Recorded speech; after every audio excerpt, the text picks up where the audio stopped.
Hello, everybody. Thank you for joining us today. We're going to get started in just a couple of minutes. We're going to give a few more minutes to allow some people that are still dialing in to get settled, and then we're going to kick it off.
Okay, we have just about 80 people on the line, so we're going to get going to respect everybody's time. So welcome, everybody. Thank you for joining us today. I'm Leticia Emi from the GIN. I know I have some of my colleagues on the line as well from the GIN. Lisa Glasgow is on the line as well. And I have the real pleasure today to be joined by two wonderful speakers, Paul Hailey from responsAbilty and Roshni Bandesha from LeapFrog. We at the GIN and at Iris Plus were often asked for examples of how investors are integrating Iris Plus into their practice. And so this is what we're doing today. We're going to be hearing two great but different examples of how both responsAbilty and LeapFrog have integrated Iris Plus into their practice. I'm going to be recording the session, so before I forget, let me just do that.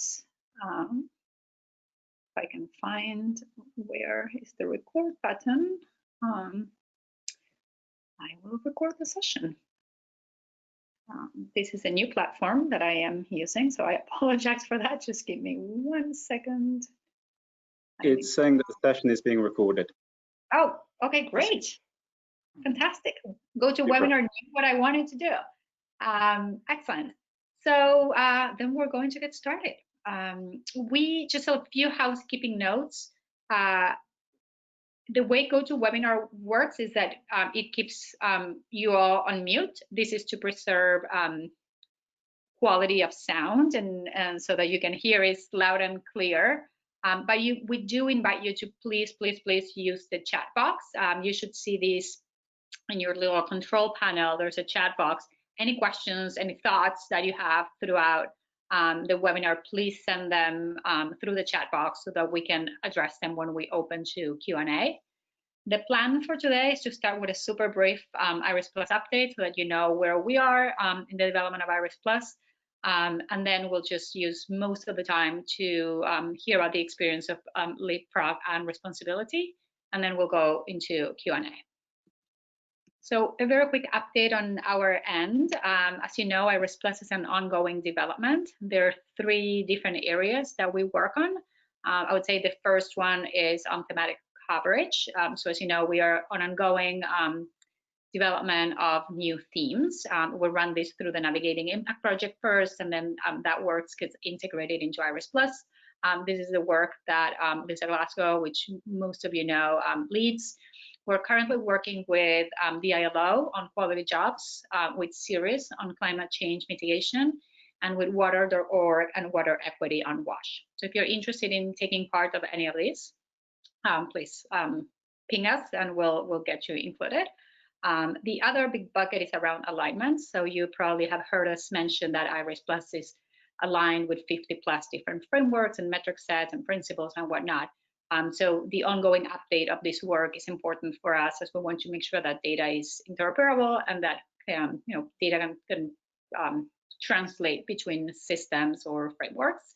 We're also working on an API for any of you who might be interested. And we also, as you know, the GIN, through our research team, has been working on the impact performance studies, looking at aggregated impact performance data and what does it say about our progress, about the performance of investors in different sectors. And so IRIS and impact performance studies are, of course, very closely integrated. And then the third bucket is around guidance and workshops like this. And specifically on guidance and use cases, I'd love to highlight that we just published one use case with LeapFrog a couple of weeks ago. And I think Roshni is going to walk us through a little bit of what's in there, but there's a lot of great detail in that use case. This is available on our website to download. So I highly recommend reading this use case because it has a lot of great detail about LeapFrog's practice in a very practical way. And with that, just a quick update also on how we're doing on global use. Uptake of IRIS Plus continues to be incredibly high. We have about 10,000 unique users, about 6,500 of those organizations. And as we look at the world, we see, use of IRIS Plus, spread all throughout the different regions. And as I was saying in the beginning of the webinar, one of the key questions that we get asked is, who's using IRIS Plus, and can you give me an example of how? And so this is why today I have such pleasure to invite both Paul and Roshni to tell us about their practice. And I think what's very interesting about today that we're going to see is that there's no one way really to use IRIS Plus, but really each investor uses it in different ways, but in ways that make sense for their practice and their investments. And we're going to see with LeapFrog, for example, how LeapFrog is focused on specific sectors or themes, around healthcare and financial inclusion. Responsibility invests across many more sectors. So, given the differences of these funds, how they both use IRIS Plus, and in LeapFrog's case, we're going to hear how they integrate IRIS Plus all through the investment cycle.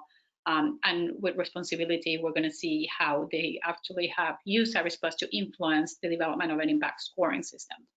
So with that, enough about me. And Roshni, please, I'll pass the back to you. Happy to. You can hear me fine? Perfect. Absolutely. So first of all, thank you, Letitia, for making sure that we all get together and have these really important conversations even in the middle of COVID. I know we've dealt with a fair bit of tech challenges on every webinar, including this. I do want to thank you for your patience in ensuring that it does happen. And also good afternoon to everybody. It's a real pleasure to be here. I'm Roshni Bandesha. I work with LeapFrog Investments, and I'm based out of the London office over here. We are a private equity investor, and we invest across the emerging markets. I don't know if people can see the slides, Letitia, because I can't. I can't see them either. Yeah. Oh goodness, I've been talking all this time without you seeing the slides. I'm glad you mentioned. See, just as we're talking about tech issues. Okay, I was sharing this before, and I thought, oh boy, there we go. Can you see it now? Something is happening. Yeah, perfect. Perfect.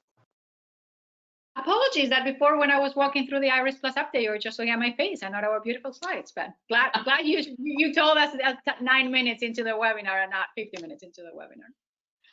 No worries. So let's actually jump back into LeapFrog Investments and how IRIS Plus sort of came integrated into our existing approach. It all sort of dates back to when LeapFrog started about 10 years ago. We started with a very clear investment mandate that we will be delivering integrated results, which means that market rate IRR, as well as reaching 25 million emerging consumers with the help of institutional capital. How this translated into the strategy over the last 10 years has been a lot of the work that has already happened through GIN and IRIS Plus. So for example, understanding what we should track as we go from financial inclusion to healthcare has been a really important move for us. And here, the work that IRIS Plus did was particularly helpful. So if I think about where we are now, today in LeapFrog's journey, we've invested across 28 businesses. These are split across 4 funds. And in total, across all of these companies, we are reaching 165 million emerging consumers or individuals who are living below $10 per day. If Letitia, if you could move to the next. Thank you. So for us, when we started thinking about the delivery of integrated results, it was very important to think about it in a holistic manner. For example, it's not just, it's not just okay to think about we want to create social impact. You really need to have your idea about how am I going to deliver it? What's my clear picture? What's my theory of change as we think about it, as well as how that relates to how we are going to measure the sustainability and the success of our theory of change, as well as moving into how we're going to practically manage it, which means managing it at the level of the portfolio companies, but also managing it within LeapFrog, which is that I, as an impact professional, how do I work with an investment team professional by ensuring that we are looking at the same data, we're using the same information set, which ultimately helps us build the culture and team that enables us to deliver the profit with purpose approach that we have. Across building this sort of concept of theory of change all the way to culture and team, we have to think about how it goes from fundraising to exit, and how we need to look at different data sets and different information sets to make those specific decisions. So in this journey, what we learned is you can't do this alone. So when we started, it was, we were just having the first set of IRIS, the first set of SASB. And over time, what we started doing is incorporating a lot of the global practices that already exist instead of trying to reinvent the wheel. In which case, when we started doing a lot of the healthcare investments about 2 years ago, IRIS and IRIS Plus was a tool which helped us even think about, from a theory of change perspective, what is important for healthcare sector and where do we think the emerging consumer theory sits well. If I move to the next slide.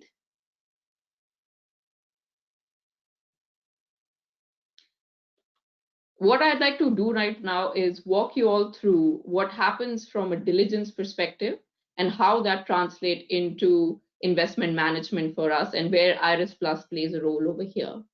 So as I said, it's very clear for us that we want to enable change right at the end of the pointy needle of impact, which is that for millions of emerging consumers living below $10, how can we provide quality, affordable financial services and healthcare tools that help them make better decisions and ultimately move their households out of poverty. So that means that every time a new deal comes through to us, we need to think through from the beginning that from inputs to end impact, where is LeapFrog going to play a role, and what can we actually measure and manage across this theory of change cycle. So as we think about any healthcare investments that comes through now, the inputs are quite standardized. For example, we know that we will be able to provide the growth capital, the financial expertise as the impact expertise. But then depending on where the company is playing, for example, whether it's in Asia or it's in Africa, we will develop the roster of activities, which is additionality from LeapFrog perspective. What do we provide that no other fund can really deliver? From those additionality and the ultimate input, we then start thinking about how do you measure and manage this, which is the key outputs that tell you whether integrated results are being delivered, which is, first of all, are the products actually reaching emerging consumers or people living below $10? Are the products being used to enable first-time access? Like, for example, were there no pharmacies in the market before, and now with our investment that has happened, and hence you can see the number of drugs, for example, being going up, as well as seeing whether the company itself is performing better from a revenue and a profitability perspective. That also then leads us to think about the outcomes that are going to be important, that if you have access to a product, are you then able to effectively use it to mitigate risk? And these are two very different aspects that we're trying to be very clear on with the help of IRIS Plus. So for example, just having an insurance product or just having access to a pharmaceutical drug is not enough. Ensuring that the financial insurance product can be used when you need it, as well as ensuring that the pharmaceutical drug that you have is not counterfeit, is very important. That's where outcome measurement plays a really important role. Because from an outcome measurement perspective, that's where we can also understand the risk mitigation side of it. That is our company being able to grow with the help of a view where external materiality, external risks are being kept into the loop as well as mitigated. And finally, when we see the outputs and outcomes being tracked and measured, do we ultimately get a sense of the end impact, which is, are the consumers who have access to these products been able to protect their households, as well as have we been able to move the dial or closing the SDG gap? What this would translate on a day-to-day basis is when we are thinking through whether a deal is fit for the emerging consumer perspective, that's where going to Iris Plus right at the beginning is extremely helpful, because if you just take a step back and you just go through the steps of going from here's my SDG, here's my impact category, and here's my impact theme, it almost narrows down your funnel into thinking, is the impact even possible, or what is the key KPI? And then moving and using Iris Plus to understand what is good going to be, what's better going to be, what's best going to be. For example, using Nesta standards. Nesta standards, through the access of Iris Plus, was able to, for example, tell us that not every household that you reach with the same suite of products is going to have the same impact, simply put. And with the help of Nesta standards and Iris Plus, we have been able to internalize that learning and think about then how do you scale access while also ensuring customer understanding. Letitia, if you could move forward to the next slide. After that, what we've done is, once we've understood the metric set, once we've understood what's material, what's important, and what best and better looks like, we integrate the Iris Plus metrics into our own measurement system called FIRM. So FIRM for us is simple. It stands for sort of financial impact, innovation, and risk management. And it captures what we believe are the key KPIs that really give you a sense of whether a company is delivering both profit as well as purpose. And over here, when we think about the impact metrics, a lot of the times we were facing issues in ensuring that our metric codes were the same as what our asset owners or our investors required. So ultimately, we made sure that each metric code that we had was already aligned with Iris or Iris Plus. And as soon as any investor wanted something from an impact data perspective, we were very easily and cleanly able to send it back to them. As well as if you move to this next slide, Letitia. What we have been able to do is now, because we have metric codes that are tied onto our end and also tie back to Iris Plus, we can actually track on comparable benchmarks on whether the number of consumers that we are reaching are improving or not. How does it perform across different categories of our funds as well as businesses? And when you drill down into the Iris Plus KPIs, you also start understanding sort of the second layer of KPIs, which I believe, which is beyond just the number of customers, what's important for impact on this perspective. So for example, simple stuff like the number of loans that you're dispersing, the number of claims that you're going to be able to provide as an insurance provider. And having that clarity of how you calculate that and how you're going to be able to track it across the fund is very easily being incorporated through Iris Plus.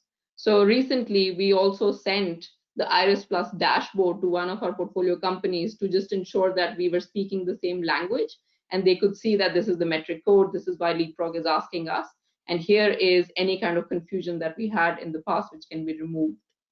So I'm going to stop there and ask, maybe Letitia, pass over to you. Wonderful. Thank you, Roshni, so much. I'm sure people have a lot of thoughts and questions.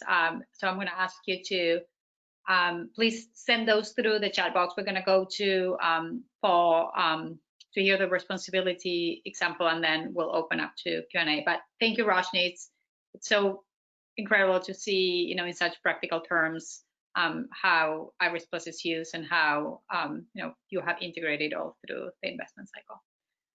Okay, so on to Paul, and then we'll open to Q&A.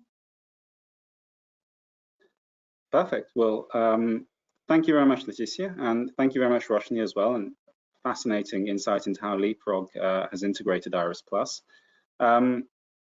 So my name is Paul Hailey. I am the head of impact at responsAbility. So I'm the person responsible for managing, measuring, and communicating the impact that we have. Now, I think probably quite a few people on this call know who responsAbility are. although for those of you who don't, just a very quick overview of who we are and what we do. responsAbility is an asset manager that specializes in impact investment. We only do impact investing. We only invest in developing markets, and we only invest in private debt and private equity. And we are, yes, we have around 3.5 billion under management, and we've been around for around 17 years. Now, why am I here? What is the reason why I've been asked to talk today? I think one of the reasons that we've been asked to comment in this is that I think, like presumably a lot of the organizations that are on this call, we have in the last couple of years been overhauling our approach to impact and the way we go about it. So this is in response to the fact that our investors are getting more and more sophisticated on the subject. It's in response to the fact that the definition of best practice is, of course, evolving over time. And it's just in response to the fact that there is growing interest in the subject. And of course, there are more and more products entering the market.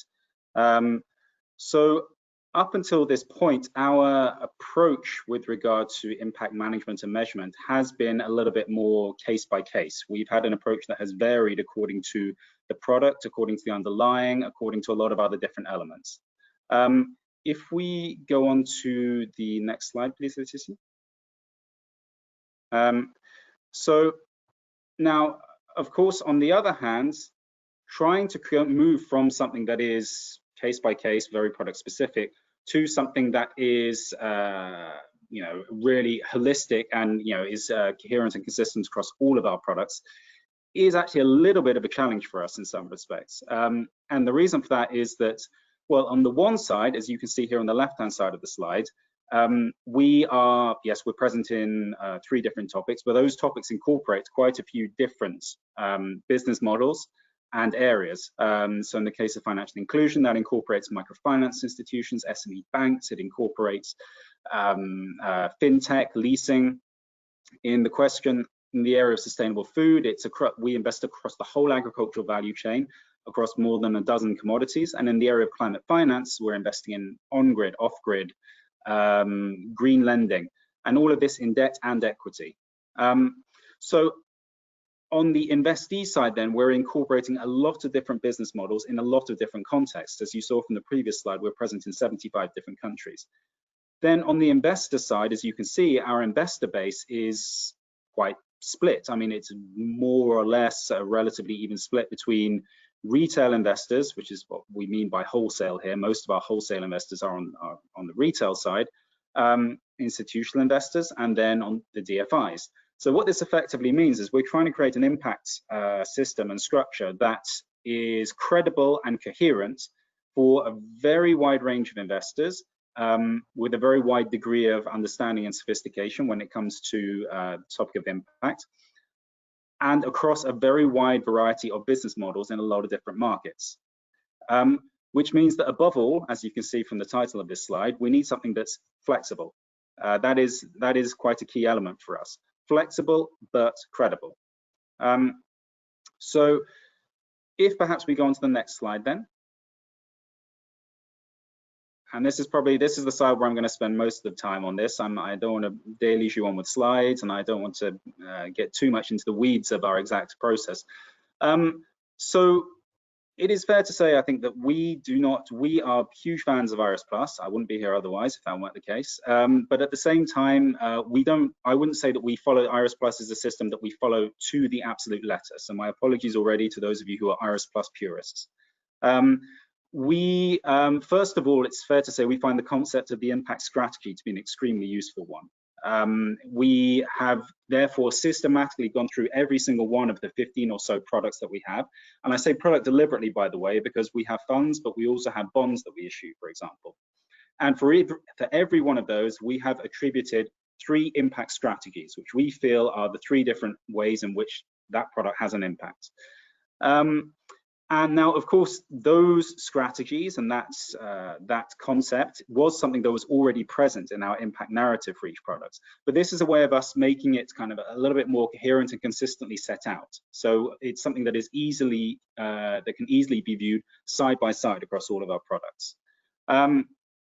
And what you're seeing here is the example of the financial institutions debt products that we have, which, as you can see, we say, well, look, the three principal ways by which they have an impact are in the area of providing access to finance for low-income households, which I guess, if you're very crudely speaking, is a little bit more the microfinance area. Creating jobs by supporting MSMEs, which is, I would guess, it's still true overall, but I think it's especially true of institutions that are maybe doing a little bit more SME finance within those portfolios, and boosting financial sector development, which I think reflects the fact that we feel that part of our contribution is to help institutions to develop and help sectors to develop overall. Now, as you can see here, so first of all, this is something that we find very useful, and it is something where, of course, we lean very heavily on Iris Plus in terms of saying, well, even if we don't take the exact alignment and the exact name of the impact strategy set out in Iris Plus, we will borrow very heavily from that. We will look at that very heavily, and we will see what are the strategies that fit us best and what makes sense for us overall. After that, the question of the SDGs that you can see there, needless to say, our investors, a lot of them are fundamentally interested in which SDGs we're contributing to. And so this may seem a little superficial, but the question of which SDGs are selected, again, we'll look at Iris Plus just to give us a little bit of guidance on that. Now, after that, the next question is, well, how exactly do we break that down? So we will use the framework that has been created by the Impact Management Project and which has been further developed by Iris Plus to apply the 5 dimensions to each of those strategies. And that gives us 2 things, as you can see here.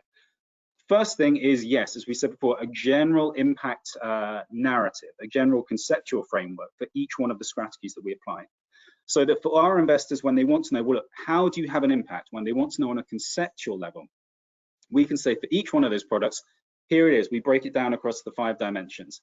Again, of course, it goes without saying we're borrowing very heavily from Iris Plus when we're looking at this and when we're trying to apply this.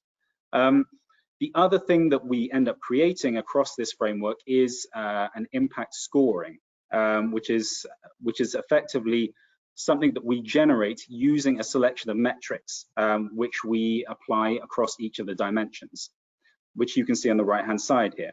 Again, of course, some of those metrics are selected using what is proposed under Iris Plus, but some of them we do still reserve the right to adapt a little bit to what we feel is possible and what we feel is available.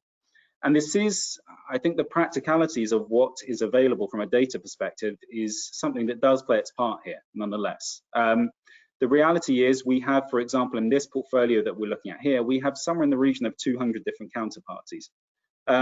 So obviously the degree to which we can insist on beyond a certain depth of data and information is going to vary, is perhaps going to be different from what some other investors are able to do, especially if they are equity investors versus just providing senior debt, which is what we're doing here.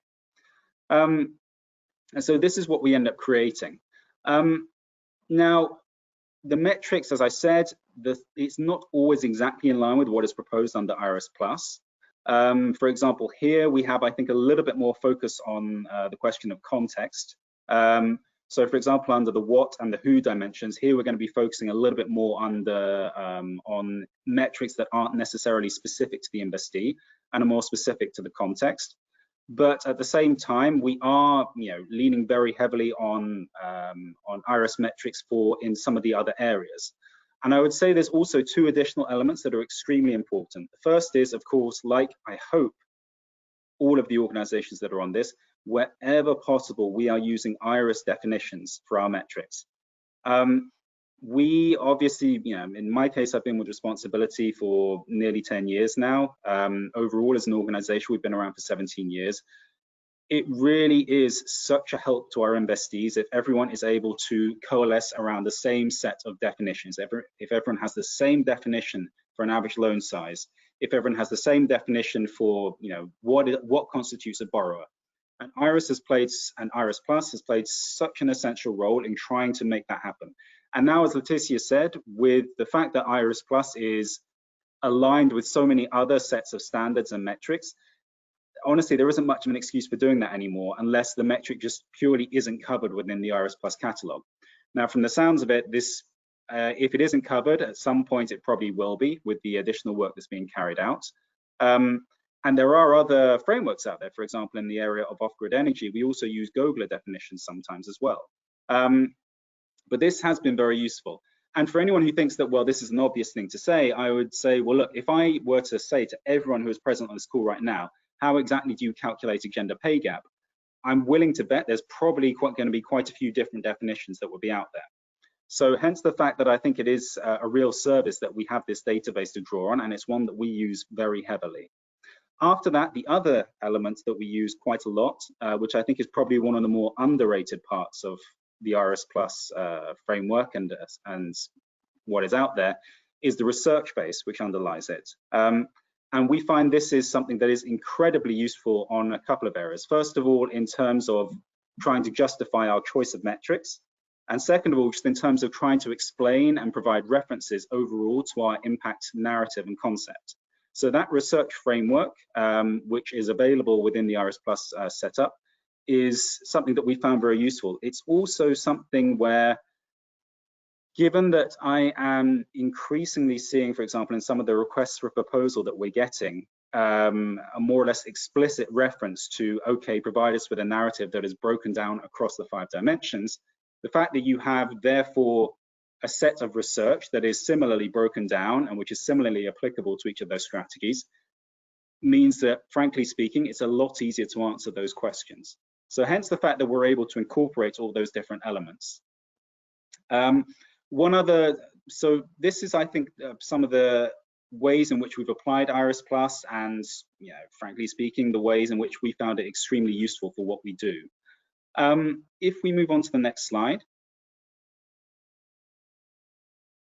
So this is just the last slide that I would really try and cover here. And apologies if, I'm sure there are some of you who are going to think I've been boring you with the details. There are others who are going to think that I've been far too superficial. This is why we have the questions, obviously.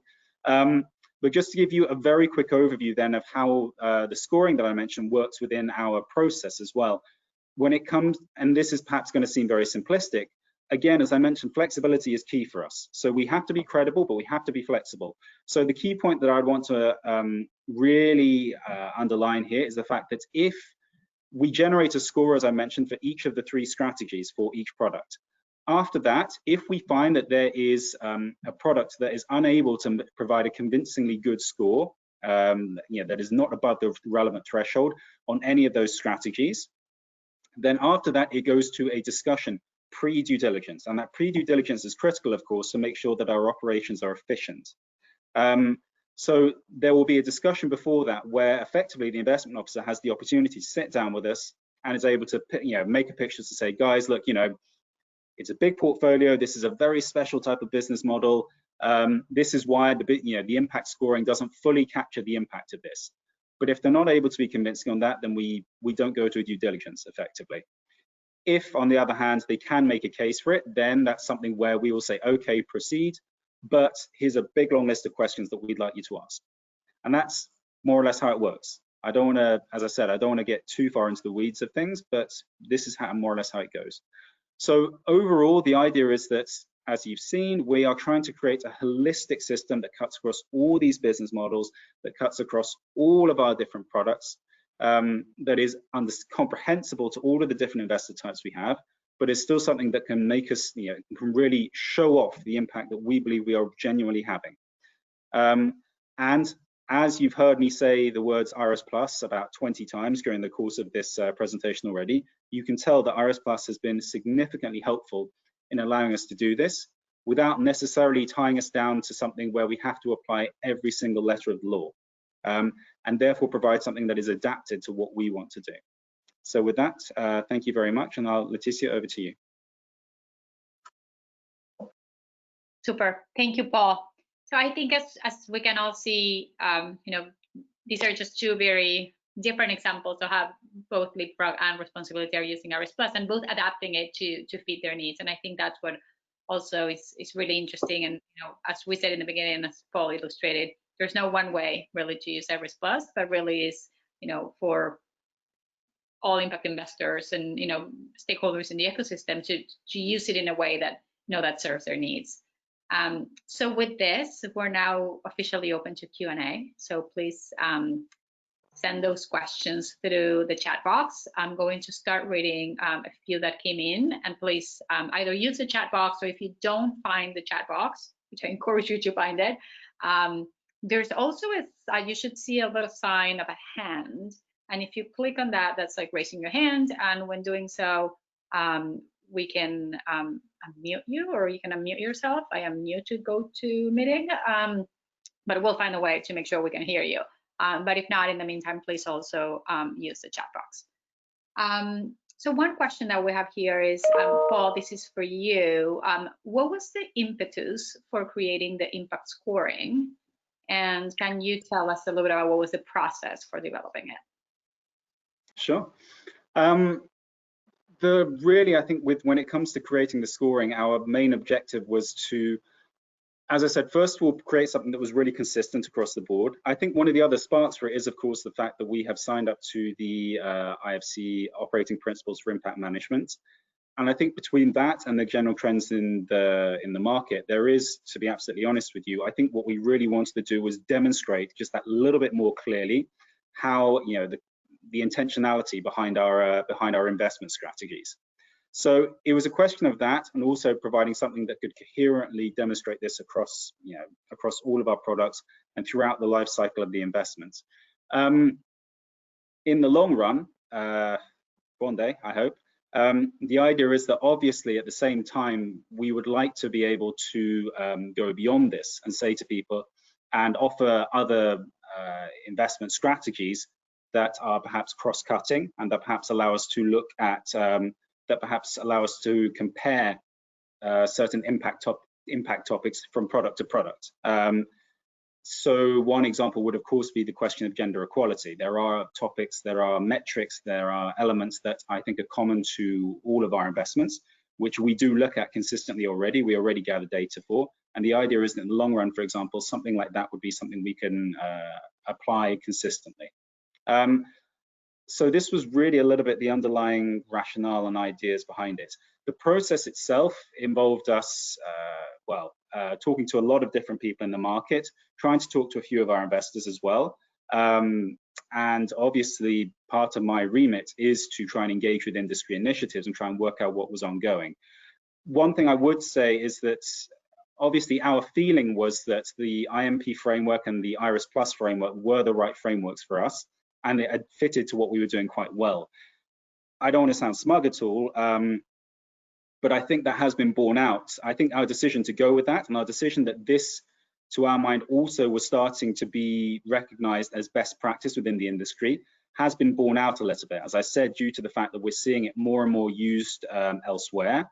The fact that within McGinn's investor survey, this came out as an approach to, one of the top approaches to impact, the top impact management systems that is currently being used. So I think hopefully this will continue to be the case going forward. Super, thank you. Okay, next question. Roshni, you mentioned, I think actually both of you did, but you mentioned using IRIS Plus and sharing, I think, the dashboard you mentioned with investees, and that helping speak the same language. How does that help with, or does it help with quality of data that you receive from your investees?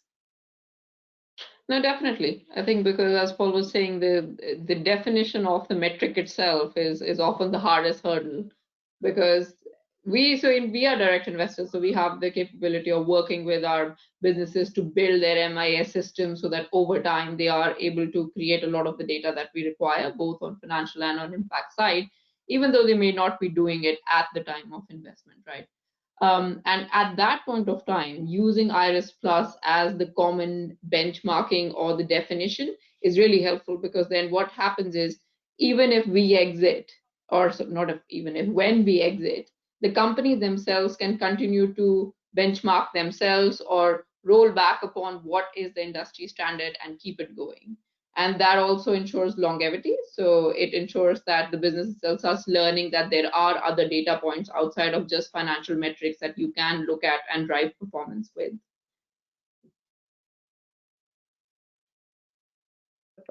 Thank you. Paul, do you feel that Iris Plus is being widely adopted by the industry? Well, as I said, the numbers seem to bear it out. I appreciate that. Obviously, if you use the GIN's own impact investor survey, I guess there is maybe you're slightly skewing in the sense that I would imagine that most of the people interviewed are members of the GIN and have had more exposure to Iris Plus and everything else. But at the same time, I think it's fair to say that that is an industry body that is pretty representative. And that obviously organizations are by no means obliged to adopt it. So I think the fact that it has been quite, that for example, in the investor survey, this seemed to be the case, that a lot of people were putting Iris Plus forward, they were putting the impact management project forward as well. After, of course, the SDGs in general, I think that really speaks for itself. I would also say that it's quite, I think part of that has also been the fact that it's been quite a consultative process as well. I know, Leticia, you've spent an enormous amount of time speaking to all kinds of different stakeholders with regard to all of the different strategies, with regard to the overall framework. And of course, when you do something like that, when you take the time to do it, people feel more implicated in any case, and they feel that it is something, a system that reflects their opinions more in any case, and the needs of their organizations. But then that will only take you so far. After that, having a system that's, is useful, that is credible, and that people are being widely adopted, so it becomes a kind of a virtuous circle, if you will. I think that plays a very big role. Super, thank you. Roshni, in terms of healthcare drug availability, do you also measure the number of healthcare providers that can administer and monitor the health outcomes of the drugs for the target consumers? Can you also monetize and report on those outcomes in relation to the ROI on your portfolio? No, that's a very good question. So when it comes to measurement, first of all, what we measure at different businesses will highly be dependent on the business model. So what we try to do is essentially make sure that scale is one metric that is tracked across everything. And that is an output that we drive towards, and we're able to align ourselves with Iris Plus as well as other global metrics. And when it comes to outcomes, we look at what Iris Plus has, as well as what do we understand from the context of what is possible to measure within this business. So for example, if we are in a hospital, of course, we will be able to track the measurement of the administration. But in a pharmacy chain where we are currently invested in Good Life, we then, instead of tracking at an individual consumer level, we try to do large-scale surveys where we look at a larger scale of subset of consumers, understanding how their behavior of their healthcare management has changed because of the investment that we made. So it's slightly different. And when trying to understand those aspects of what questions do you actually ask the consumer in understanding their behavior change, that's where Iris Plus again plays a role, because you can go back and look at the evidence that we've done in the past. What is the evidence? How have the consumers reacted or behaved to these interventions? And we incorporate those into our own assessments of asking individuals and households that by being a consumer of Good Life, do you believe that the healthcare outcome of your household has improved or not? Thank you, Roshni. Paul, question for you. With regards to your pre-investment screening process and scoring, have you had any issues due to the fact that potential investees don't speak the same language with regards to impact, and hence are not yet used to monitoring your KPIs of interest? I mean, yeah, I think it's a very good question. I would say that obviously to a certain extent, our selection of investees, when in our origination process, I think it's relatively rare that you get to the point where we're really seriously planning a due diligence and we're gathering the data from the organization, that we by the time we've got to that point, that we would find that we're actually looking at a business model that has fundamentally got nothing to do with this. That said, there is a reality that, of course, again, if we go back to the financial institution side of things, the average, the microfinance institutions that are actually investable and are relatively mature, of course, they are used to providing this kind of data on a very regular basis. That said, for example, some of the bigger SME banks, it's not, I think when we first started dealing with them, they weren't, I think there were some aspects of the metrics, certain metrics that for them were quite a surprise. Now, in an ideal world, of course, the question of impact should be so fundamental to their business model that it should be something they can collect relatively easily anyway, because it simply relates to their business model and their operations. But of course, there will always be elements, there will always be metrics that you want to gather that aren't necessarily absolutely specific to that. To give one example, we will of course measure on a systematic basis female end beneficiaries, female borrowers, etc. for any financial institution.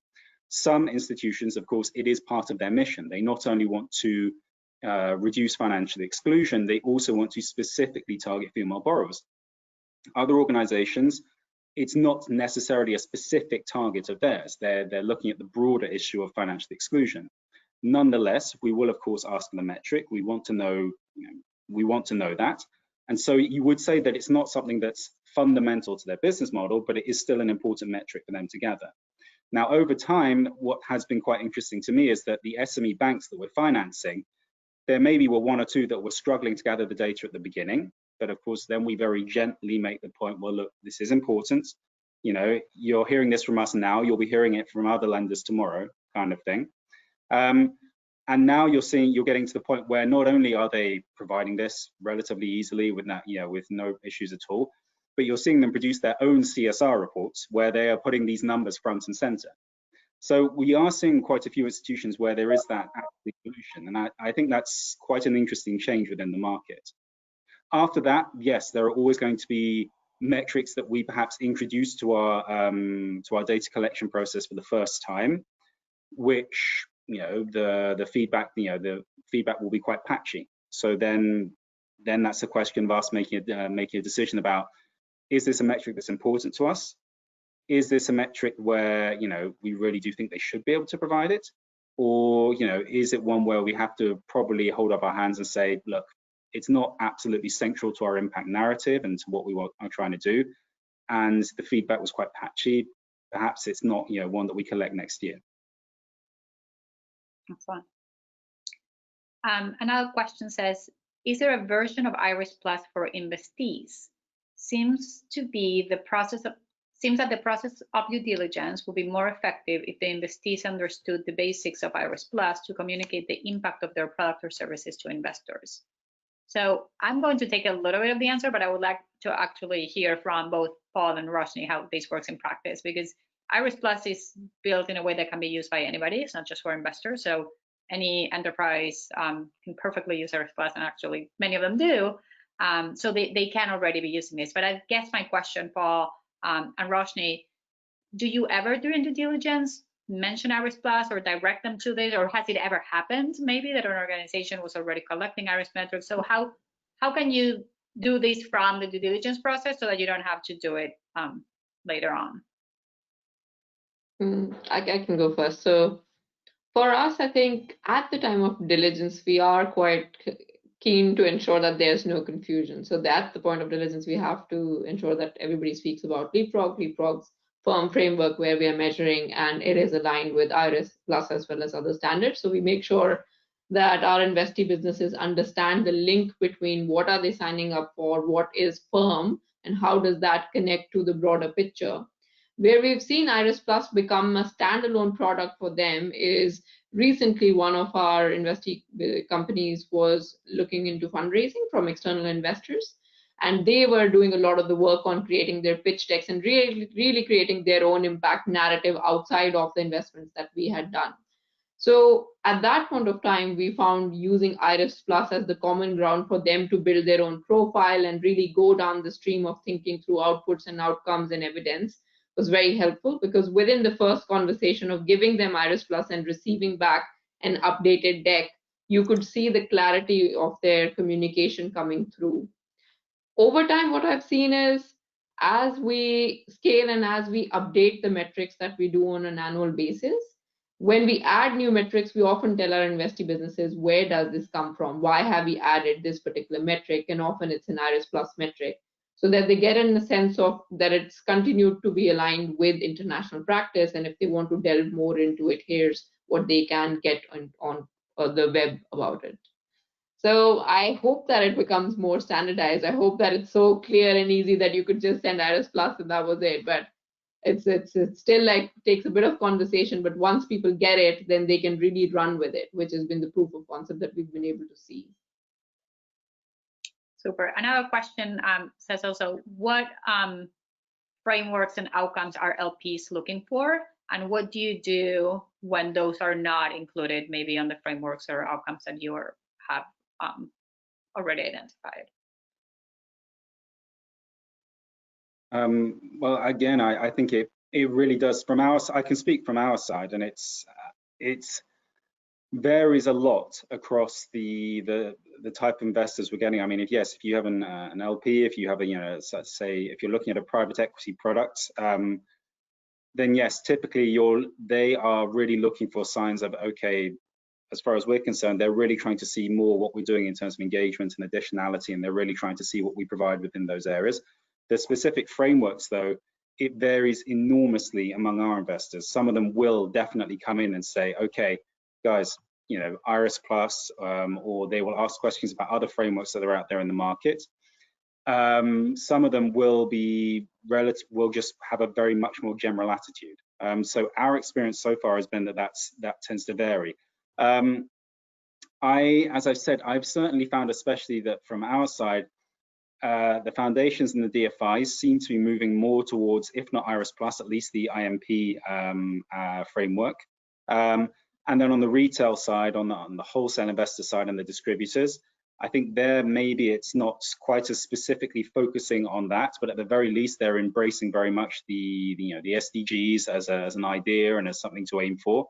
And so if we're able to link our narrative to that, and if we're able to use something like IRIS Plus to clearly demonstrate how we get from A to Z in terms of reaching the SDGs, then that's normally does the trick.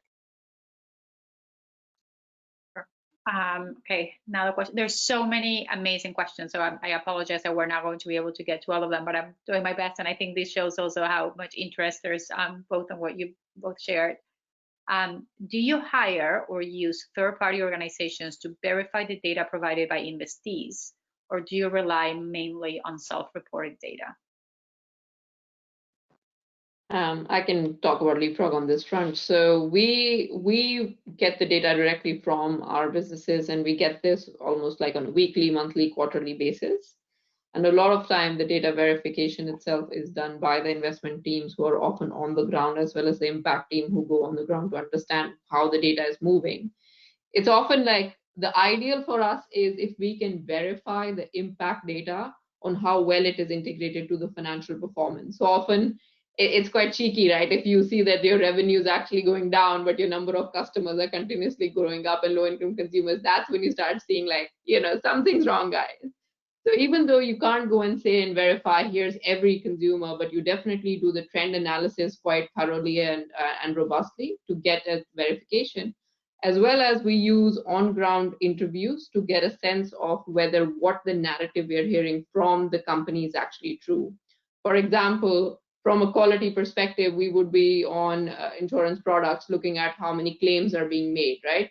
And if the claims are low, oftentimes there could be multiple reasons. It could be lack of understanding. It could be lack of processes, lack of knowing what to do, basically. But when you talk to the customer, that's when you actually get to the pain point. And sometimes the customer says, I just find their customer process to be horrendous. So I dislike it so much that I stay away from it. That is not something that your data can tell you. But the trends were able to give you a sense of here's an area to delve into. And then we sort of sense check it, whether ourselves, whether through our customer centricity arm or other providers. And one thing I would add from my side is that obviously, in a lot of cases, we are investing in multiple institutions in the same market for the same business model. So of course, you can also benchmark against, effectively what you're seeing with our other investees. So if we see one investee that has, to take one example, a staff turnover rate that is significantly higher than all the others, then, or perhaps the vice versa, that is significantly lower, then you can start to perhaps, then at the very least, that's something where we can go back to the investment officer and say, does that make sense? Equally, though, you do sometimes have the case where you have across a whole market, you have a metric where that is significantly higher than in any other market. And there, to be honest with you, I kind of find that one of the most interesting parts of my job is to then go back to an investment officer and say, is this right? And then at which point they turn around and say, no, that's completely normal in that market to get that rate of, turnover, to get this rate, to get this rate, etc. And so, yeah, it's as much a learning experience for me, I think, and as much as anything else.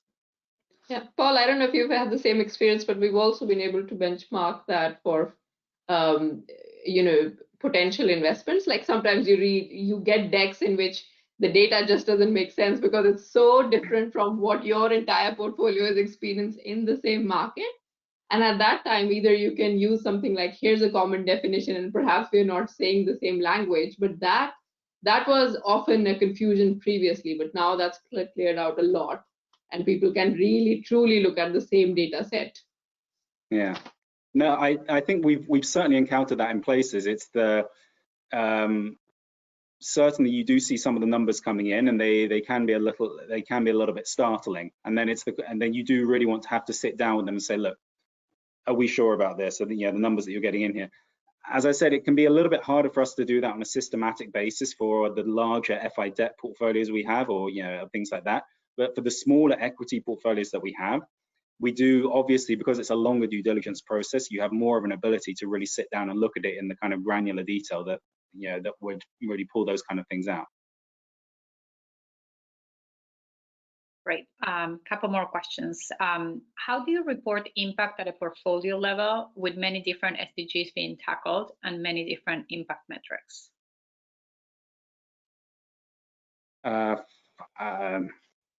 Well, of course, I think the important thing is to work out, as we said, what is your impact narrative? What is the product and its investment strategy meant to be doing?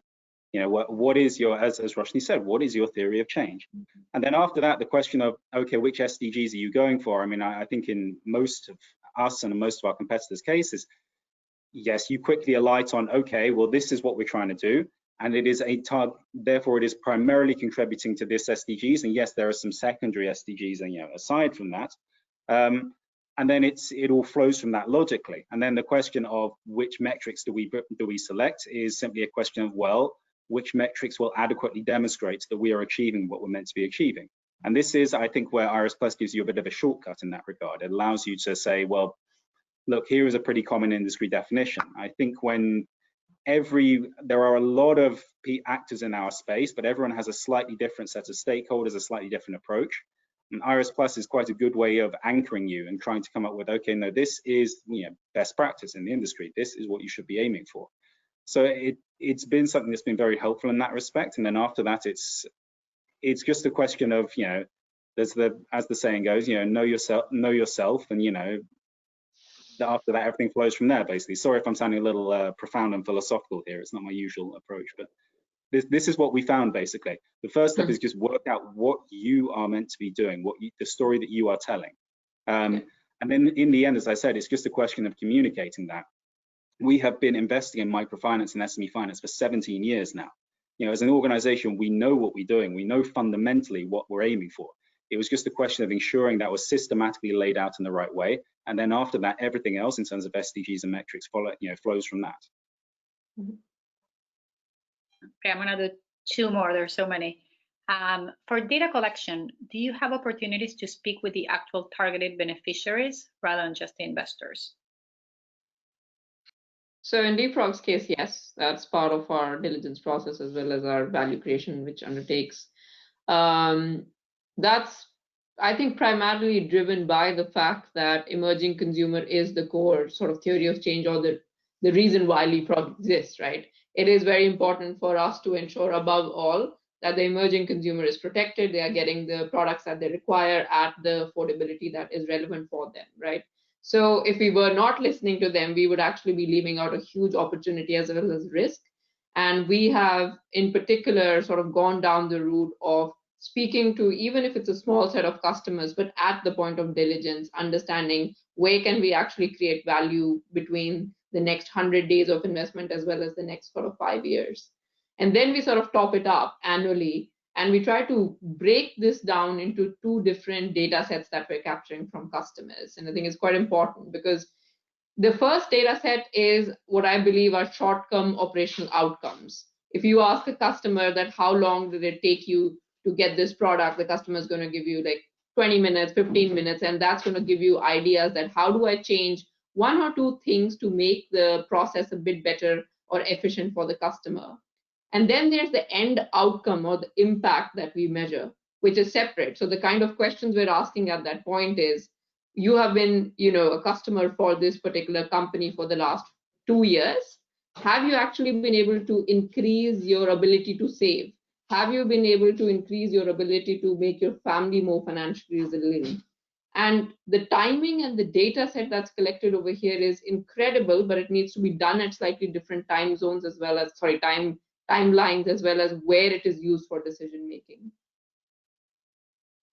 Excellent. Okay, final question. This question came up by 2 different people, and I'm personally very interested also in the answer. And it says, if you could shift or add anything to Iris Plus, what would that be?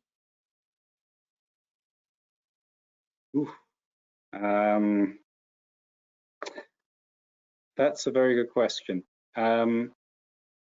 I think I struggle to think off the top of my head. I struggle to think of anything really fundamental, simply because, as I said, we've adapted to it, and we feel that it's very adaptable to what we need.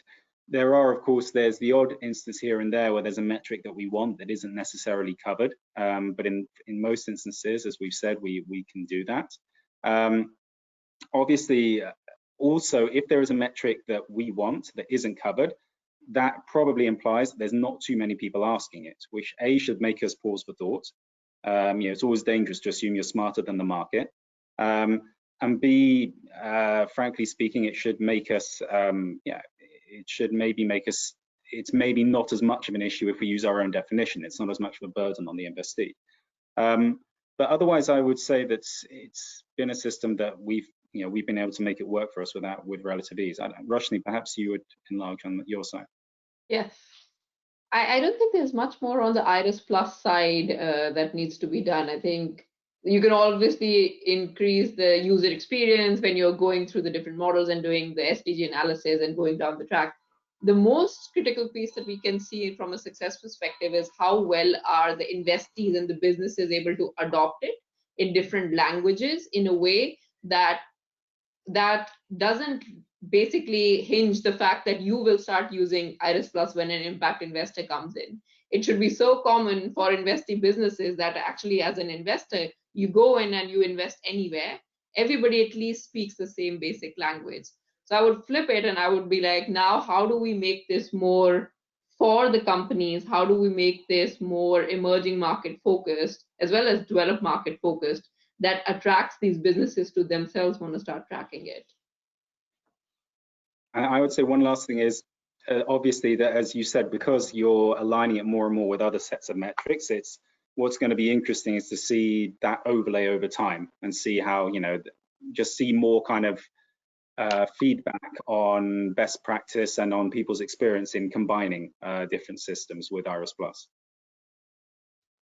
Wonderful. Okay, I know we're 4 minutes past the time, and I want to thank you both so much for sharing all your thoughts and process, and this is incredibly helpful and so practical. Thank you all who joined us on the line so much. I know there are some questions we didn't get to respond, so please feel free to reach out to me via email and we'll try to answer those questions. But thank you all. Just to wrap it up super quickly, there's lots of different ways to engage with the GIN. If you're interested on the Iris Plus, as you know, we have this working group. We do guidance and use cases on an ongoing basis. I mentioned before the development of themes. You can get involved in that too if you're interested. We're also developing some new functionalities, and we're going to be linking to performance analytics and a lot of the analysis that is coming from our impact performance studies. Recently launched the 10th annual survey. Paul mentioned it. Super interesting data there. Encourage you all to look at it. On the membership side, also lots of activities and work streams there on blended finance and climate investing, gender lens, listed equities, and frontier finance.